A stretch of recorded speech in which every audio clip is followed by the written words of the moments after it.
Pleasure to be here today on this inaugural conference on dedicated just to mechanical ventilation, which I think is a brilliant idea. I think Dr. Dowd and his team deserve a round of applause.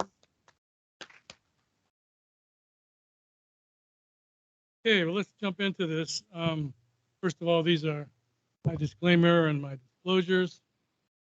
And let's just begin. And first of all, anyone who's foolish enough to make predictions about the future of technology should at least have the humility to admit it's going to be wrong. So let's look at some famous predictions that were very wrong. Lord Kelvin in the 1880s was one of the most famous scientists there ever was. He said X-rays were a hoax. In the 19th century, I think I read somewhere that you could get through medical school and never see a patient, right? Things are a little better now. Here's a guy that was against the railroads and thought that you would die of asphyxia because you're going too fast, you can't breathe. And even if you look at the entertainment industry, in recent times, relatively recent times, here's a guy from 20th Century Fox making movies. You'd think they'd have some imagination, but he just said television won't last because people will get tired of looking at it. Didn't have any really realization of human nature, I guess. This is pretty cool. Chairman of IBM. I think there is a world market for maybe 5 computers. Of course, in those days, computers were as big as a Volkswagen, and I could understand that. But again, it's just a lack of foresight and imagination. Albert Einstein was thought to be pretty bright. He said there's not the slightest indication that nuclear energy will ever be obtainable. And he might have been right at that time. There was no evidence. I think it just extrapolate this a little bit, maybe. And here's what I think is really cool, because I'm kind of interested in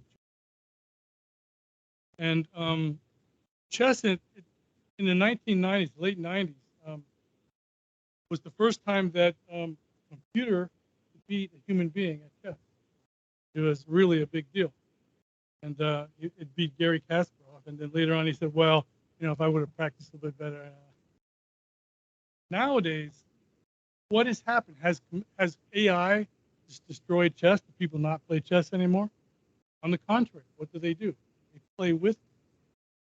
Now, if you go to these chess sites and you look at different games that people played, if you're learning how to play chess, what people will do is they'll use the AI computer to analyze the situation and learn how the computer would have done it. That indirectly, they improve their game by doing that. I think it's pretty fun.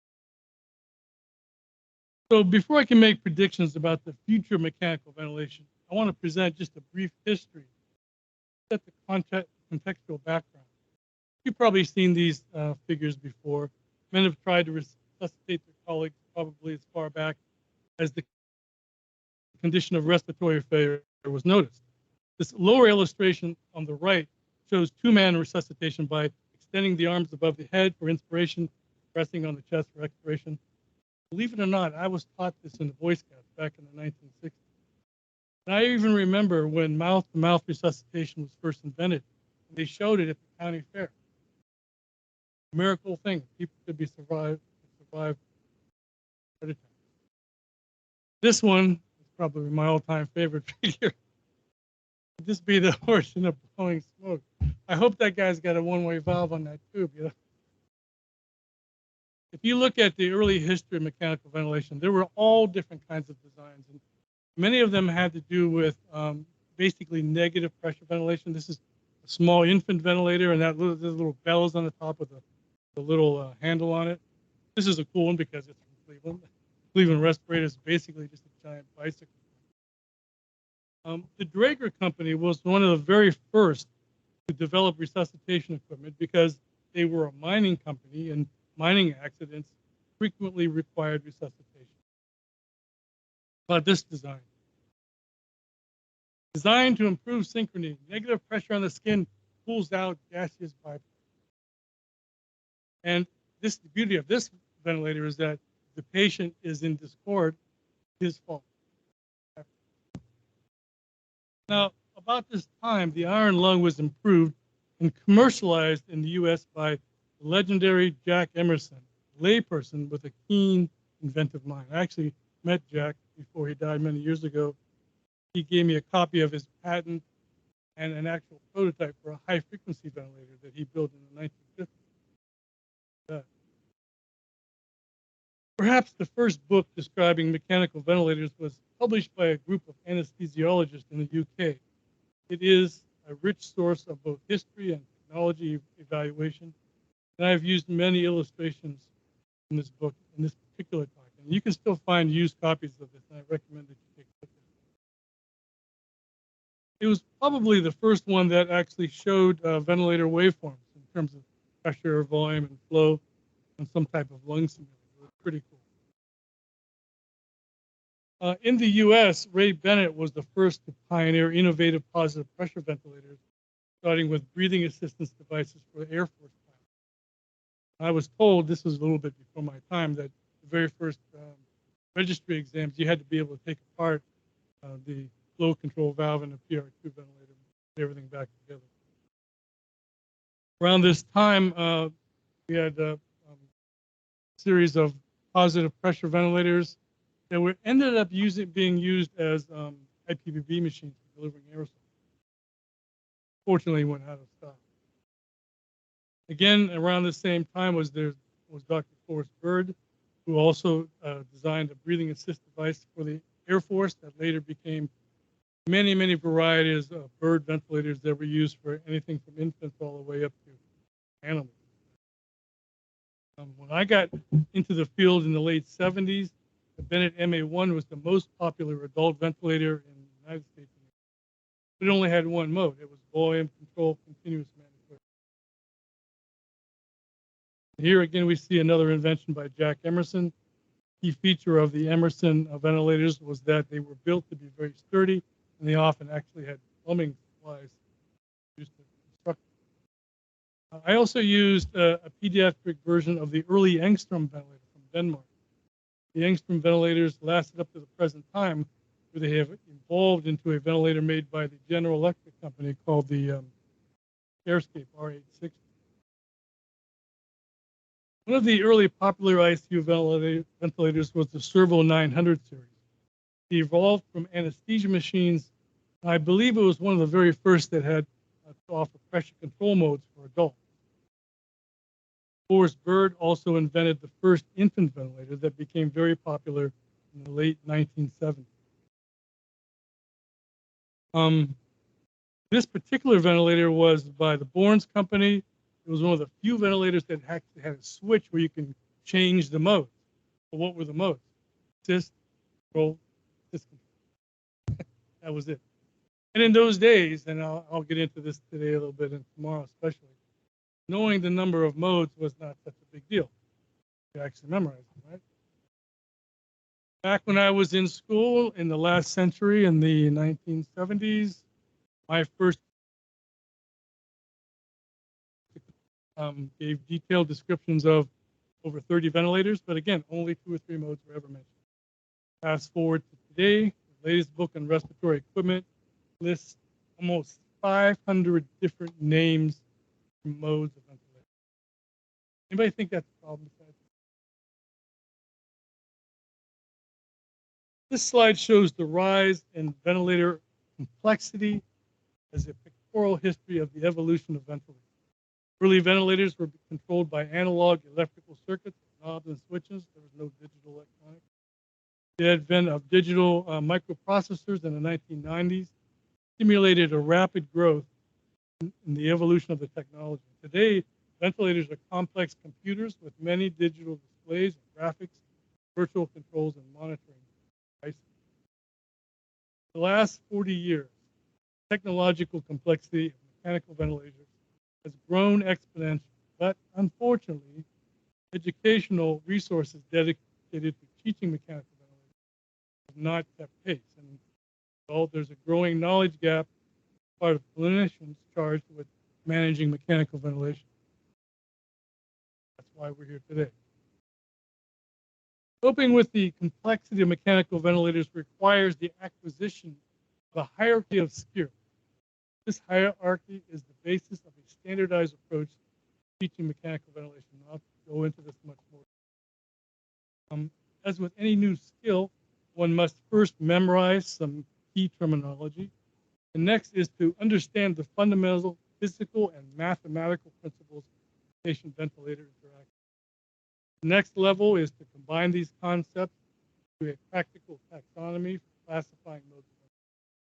Then being able to identify modes, we are in a position to compare and contrast them in terms of their ability to serve the three goals of mechanics: safety, comfort. Finally, all of this knowledge is used to select and manage the most appropriate mode for a particular patient at a point in time. So how do we deal with this kind of technological complexity? Well, we begin with the most general level, that of defining the basic goals of mechanical ventilation. Despite a multitude of indicators for ventilation, there are only three basic goals. These are safety, comfort, and liberation. Safety means first to provide adequate gas exchange. In fact, you could view a ventilator as simply a device to manipulate the ventilation perfusion ratio of the lung. But 2 decades of research have shown that we must accomplish gas exchange in a way that protects the lungs, as our previous speaker demonstrated. That means selection of optimum values of PEEP to avoid atelectasis and tidal volume dosage to avoid volume. Comfort means to promote patient-ventilator synchrony, balance of the work of breathing between machine and patient. Finally, liberation means to minimize the duration of mechanical ventilation and then hopefully the risk of adverse effects. Modes of ventilation have evolved in complexity simply because engineers have developed multiple different ways to serve these goals, put them in different combinations. The power of recognizing the goals of ventilation lies in the fact that there is only one predominant goal at any point in time. To start a ventilation, safety is the main goal. But after the patient is stabilized and is recovering, comfort becomes the predominant goal. Then finally, liberation becomes the goal until extubation. At each point in time, our assessment of the goal guides our selection of the best mode to serve that goal, at least it should. This greatly simplifies and rationalizes the mode selection process. Seen in this way, the goals of ventilation drive the rational selection of modes and even mode settings. Goals change, we select modes that better serve these goals. Engineers basically understand this, and they try to design more and more robust modes, multiple technological capabilities, to serve as many goals as possible, without the need for humans to make selections for multiple modes or even mode settings. As I was mentioning today, I think we'll see more and more of this as AI becomes more a part of our lives. And eventually the FDA is going to approve these. They're kind of dragging their feet right now. AI can drive your car to work while you're reading the newspaper. Why can't AI manage the ventilator? I mean, you can only kill one person at a time with a ventilator. Car is a much more dangerous thing. So I don't really see the reluctance to move forward with this technology. Now, a great variety of modes of ventilation makes a taxonomy necessary to distinguish among them. This is the same reason we have a taxonomy for drugs, to distinguish brand names from generic. To begin with, we defined a mode as a predetermined pattern patient-ventilator interaction. The important thing is to distinguish between arbitrary mode names coined by manufacturers for marketing purposes and mode tags, classifications based on formal taxonomy. Mode taxonomy we are referring to here as 3 main components. Any mode can be classified in terms of 3 characteristics. First is the control variable, that is pressure control, volume control. This drops right out of the equation of motion. Second is the breath sequence, that of continuous mandatory ventilation, intermittent mandatory ventilation, continuous spontaneous ventilation. And then third is the targeting scheme. And it's the targeting scheme that really makes mode radically different amongst peers. There are currently, fortunately, only 7 main targeting schemes used on ventilators today, but some modes have more than one. It means it's getting to be more and more complicated to distinguish them. So I would argue that the evolution of modes is essentially the evolution of software targeting, moving from manual to automatic to fully autonomous. With that as a background, we can predict the future will involve artificial intelligence. Currently, the vast majority of modes require human intervention. The ventilator displays information about the patient-ventilator interaction, and then the clinician combines this with other observations and personal knowledge to manage the ventilator setting. Familiar with it. But another approach, described in the literature at least, is the application of artificial intelligence in the form of decision support systems.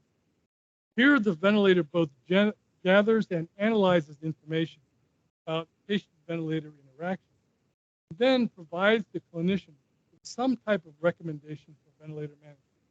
But still, in the end, the clinician still makes the final decision. There are some modes, however, that use artificial intelligence for total control of ventilatory management. No human intervention is needed, at least for some portion of the duration of mechanical ventilation. And I would predict that within most of your professional lifetimes, the concept of a different set of modes of ventilation will be irrelevant. It will simply be an on-off switch, little display that says, attach the ventilator, attach it. Walk away and leave me alone. Let me do my thing. This should not be surprising given the degree to which artificial intelligence already touches every aspect of our lives. Machine intelligence is dominating many fields and applications, including the military, business, stock market trading, gaming, home automation. Anyone who carries a smartphone using advanced artificial intelligence. Take, for example, the advent of self-driving cars. The argument is that when fully implemented, transportation will be quicker, safer, and cheaper. The interesting thing to me is that decision-making skills shift away from the individual to teams of software. About that. So what does that have to do with mechanical ventilation? Well, the same argument can be made. Full automation using artificial intelligence, mechanical ventilation will be more compliant with treatment protocols, more responsive to changes in patient conditions, and ultimately, we believe, safer and cheaper. What I'm talking about is the expansion of what is called intelligent targeting systems, part of the 7 systems, the targeting systems. Targeting systems are essentially feedback control programs that decide what optimum settings should be during mechanical ventilation. Now, this includes pressure control versus volume control, mandatory versus spontaneous press, idle volume dosage to keep, and FiO2 settings and things like that. All these things are borrowing from the tools that have already been established in the literature or other areas of study. Artificial neural networks, I think, will be the way forward.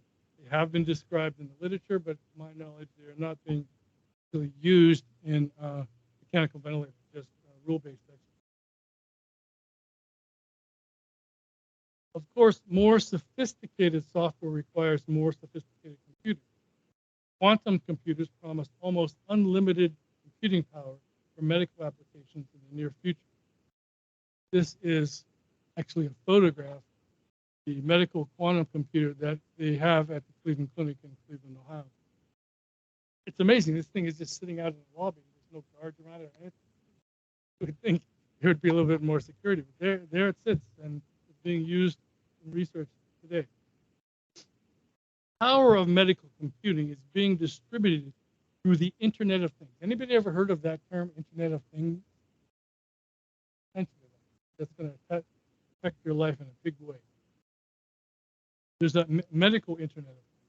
Basically, the Internet of Things describes physical objects that are embedded with sensors, processing ability, software, and other technologies, connect and exchange data with other devices and systems over the internet or other communication networks.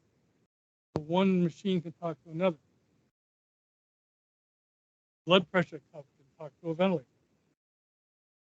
As I see it, the future evolution of mechanical ventilation will depend on three technologies. First is sensor technology. And we need to identify which signals really are useful from the patient and are the most appropriate for guiding and targeting systems and how to reliably measure these signals. Right now, sensor technology is probably the most weakest link in the entire chain of things. Because sensors, particularly sensors for blood gases and things like that, are not very reliable. But second is artificial intelligence-based ventilator control software. And third is the power of network instruments to gather data to allow AI systems to learn, as well as to do monitoring and control. And this is pretty much a system that is being developed and is operational today. It pretty much describes what we're doing right now at the current level of technology. But ultimately, the Internet of Medical Things and ventilator hardware will be little more than flow control modules that are linked both to a central network and to other ventilators. The purpose will be central control and ongoing evolution of learning. Think of it, one ventilator can learn from another. So it's not just people going from bedside to bedside talking about rounds, talking about what happened last night. The ventilators will talk to each other, and they'll be talking to other devices attached to the patient. And imagine the data mining gold mine that you'll have with that. AI will be eventually self-programming using data from networked individual patients. Programming will be, at least initially, augmented with the knowledge of human experts. But eventually, we won't need human experts when we reach the level of artificial general intelligence. When computers reach the level of intelligence of humans, and then about 10 minutes later, it will vastly surpass. In fact, I'm working on such a device in my spare time. So anybody interested in marketing this? I'm going to end there, and I thank you for your attention.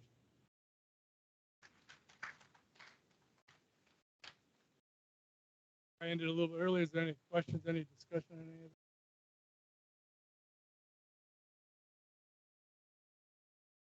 Let me ask you folks, how many of you are respiratory therapists? How many of you think that kind of technological advances we're seeing in modes threatening to respiratory?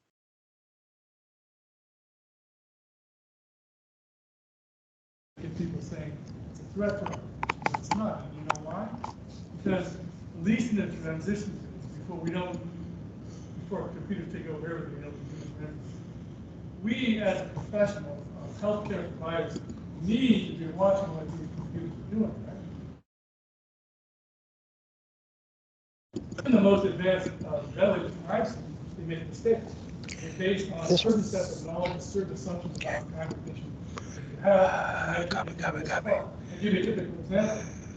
There's a mode of ventilation called Smart Care. Have you ever heard of that?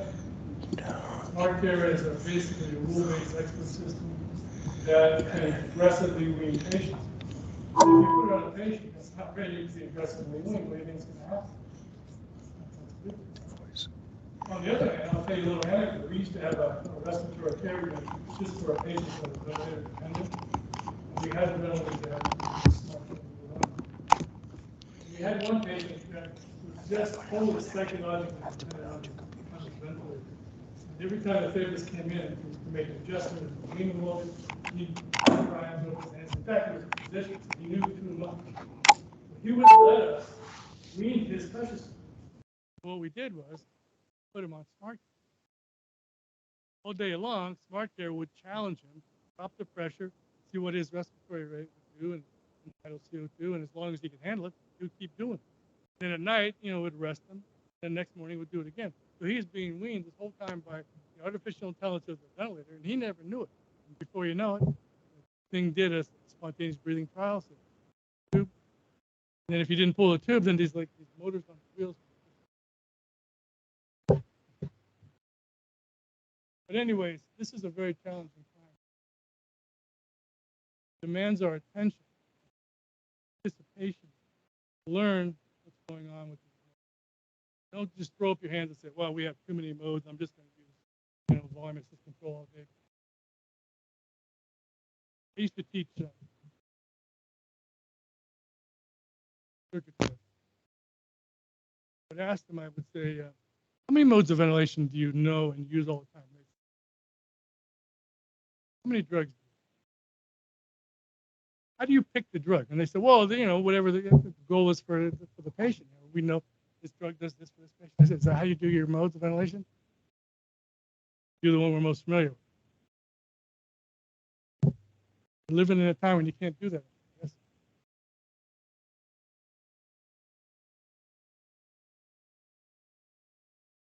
Uh-oh, that's dangerous.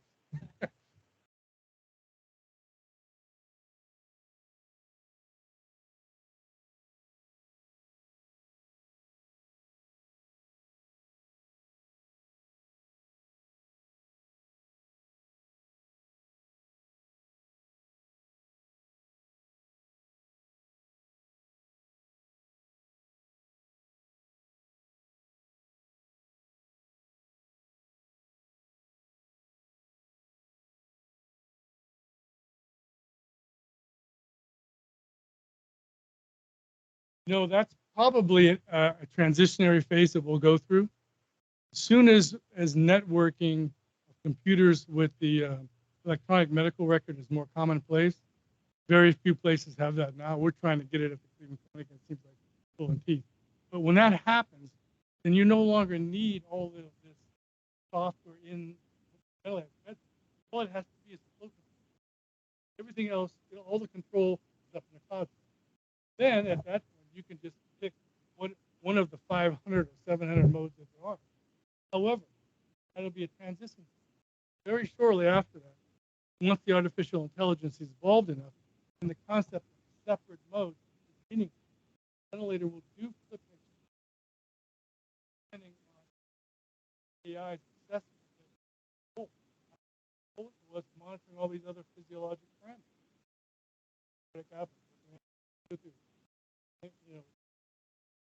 Oxygenation, any sensor information is required. God will digest it. Point in time, just maximize the setting.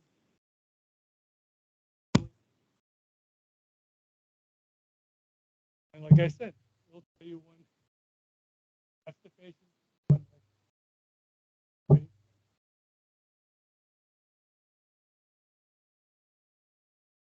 Yeah.